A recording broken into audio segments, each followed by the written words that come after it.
Hello and welcome back to the channel. What we have here today is a TVS Ronin 225. It is TVS's open attempt to take off a good chunk of sales of the Royal Enfield stable. It goes head on with the Royal Enfield Hunter 350, and in this video we are going to tell you if it holds any candle against it. But before we move further, let me request you to please like this video, share it with your friends, subscribe to the channel, and also comment down your thoughts on it as to which one would you pick. With that being said, let's get into it.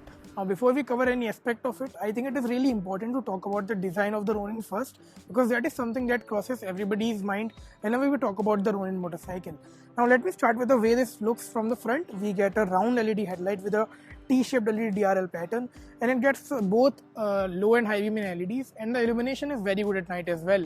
I have tested it and it is actually better than the Hunter 350, so that's a very good takeaway from it. Then we get USD fork up front with a golden finish that is standard in the top spec variants, and it looks good, attracts a lot of eyeballs on the road, so I am not criticizing in that front. And then we get these tires which are from TVS, and this is a 300 mm front brake caliper, and it gets dual channel ABS as well. Now, along with the LED headlight, it gets LED indicators and LED tail light as well, that is missing in the Hunter, so that gives it a very modern approach in my opinion.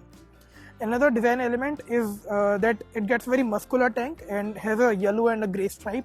It gets a dual tone finish in the top spec variants, and the paint quality in my opinion is also good. However, there have been some quality issues with the Ronin, and I have observed them in this bike as well. To start with, we get this decoloration on the cat can of the motorcycle, so that is not a good sign given that it is a fairly new motorcycle and it has already done around 4,000 kilometers on the odo. Now, if I talk about other design elements, we got a very functional thing that is not present in any other motorcycle in this segment, that is these adjustable levers for both brake and clutch, so that is a very welcome addition. And we also get a particular button to turn on the emergency signals, and those are LEDs. They look really good in my opinion.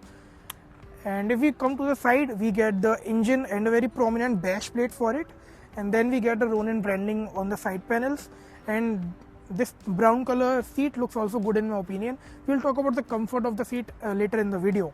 And towards the end, gets a very flowing mudguard design at the back with the TVS logo, and gets a very slim LED tail light that gives it a big bike appeal in my opinion. And we get a single-sided exhaust that is fairly bulky and sounds really good too. Now, that's all about the design. Let's get ahead with the powertrain details for the Ronin 225. Now, since we are on the topic of powertrain, let's start with the basics first. It gets a 226cc single-cylinder 4-valve engine with a squared off bore and stroke that is 66 by 66. In that sense, it is a very refined motorcycle. It gets 20 PS of power and around 19.9 Nm of torque, so that rounds off at 20 PS and 20 Nm of torque as well. Overall, I am pleasantly surprised with the way this rides in the city. The torque delivery on this motorcycle is really impressive and somehow even better than the Royal Enfield Hunter 350. Let me be very honest with you, this produces around 20 Nm and the Hunter on the other end produces 27 Nm of torque. But despite that fact, this actually feels better in the city when you are maneuvering through traffic or moving through bumper to bumper traffic. And that is only because of the fact that it gets very short gearing.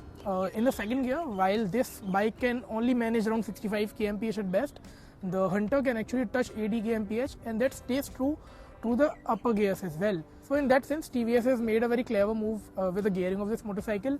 It is fairly short and it delivers a great amount of torque in the city, but kind of feels lackluster when you push it hard in every gear.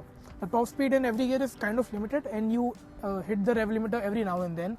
So if you really want to ride a motorcycle aggressively, I would say that the Hunter fares better in this regard, because that has higher top speed in every gear and you can actually rev that motorcycle quite further than this one, even though the ride length of this motorcycle is actually higher.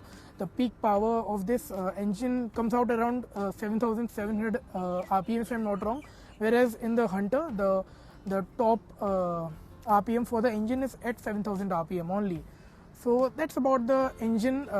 If I talk further, it doesn't feel gruff at any point in time. The only caveat here is that since the gearings are very short, when you are at around 80 kmph, the bike, I would say, cries for a higher gear. It always feels like it is running a lower gear than what it actually is in. So in that sense, I would have appreciated if TVS has offered a 6 gear for the bike, because that would have made this a very effortless highway cruiser.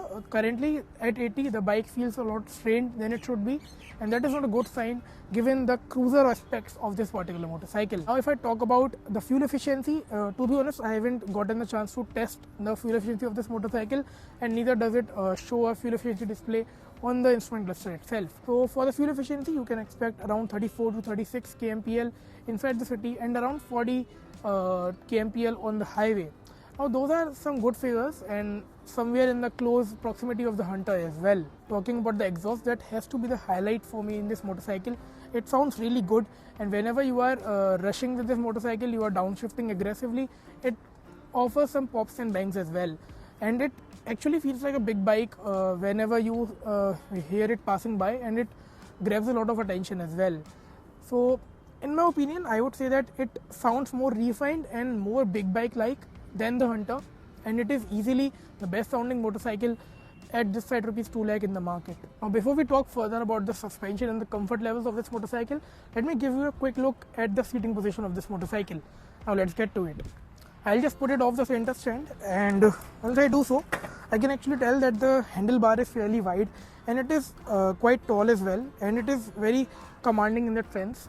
And talking about the sitting position, the foot pegs are kind of center set rather than the rear set that you get in the Hunter 350, and it makes for a perpendicular seating stance, and the riding triangle is very easy as well. So that's about the seating position, and now let's talk about the comfort levels for the motorcycle as well. Now in terms of suspension, the Ronin 225 gets USD forks at the front and a monoshock at the rear, and the overall suspension tuning is really fine in my opinion. Inside the city it feels really stable and very compliant as well. You go over any terrain and it flattens out it evenly without letting you know of the surface at all. Even at high speeds it feels really stable. At 120 I've tested it and it feels really planted, and only the big bumps catch this bike off guard. So if you are at 60-70 and you encounter a big speed breaker or a big bump on your way, that's only when you will find that the bike gets a little bit unsettled. But that's not to say that it is not meant to uneven those, but the only fact that the suspension travel is not that much, so it kind of feels unsettled at big speeds and big bumps, but not inside the city. So you can be rest assured that this will provide a very comfortable riding experience inside the city, and that is also combined with this soft cushioning for the seat that feels really soft and comfortable inside the city. But when you cover long distances like 2-3 hours of continuous riding, that's when you can feel some pain in your lower back, because that seat is really soft and you kind of sunk into it. If I talk further about the braking duties, we get 300mm disc at the front, and both the front and rear brakes we get dual channel ABS. And since the grip from the tires is really good, the ABS doesn't intrude a lot, and whenever it does, the calibration is in a way that it feels really reassuring and very confidence inspiring. So in terms of braking duties, I really like the way this has been calibrated. The only caveat that is kind of nitpicking is that the rear brake could have done with a little bit more bite in my opinion, but overall, and it doesn't feel unsettled even at higher speeds when you brake hard. So that's a really good sign in that regard. Now since you have made to the very end of this video, I am sure you are very keen to understand what is my verdict for the TVS Ronin 225. Now I'll try to put it as simply as I can. If you want a powerful commuter to ride inside the city and cover point A to B with ease, comfort and good fuel efficiency, the Ronin 225 is a very good motorcycle in that sense. It is very comfortable, nimble, agile and fuel efficient as well. But what if you are a college goer and if you want a very attractive and a powerful motorcycle in that sense, if you want to sit on the higher RPMs all day long? Well, in that regard, this is not the right motorcycle for you, because even though it has a lot of torque and it satisfies the needs of a everyday buyer, if you are looking for performance out of it in an enthusiastic manner, there are better options in the market available, even in form of TVS as well, as the TVS Apache RR 200 4V and even the Bajaj Pulsar 200 NS for that matter.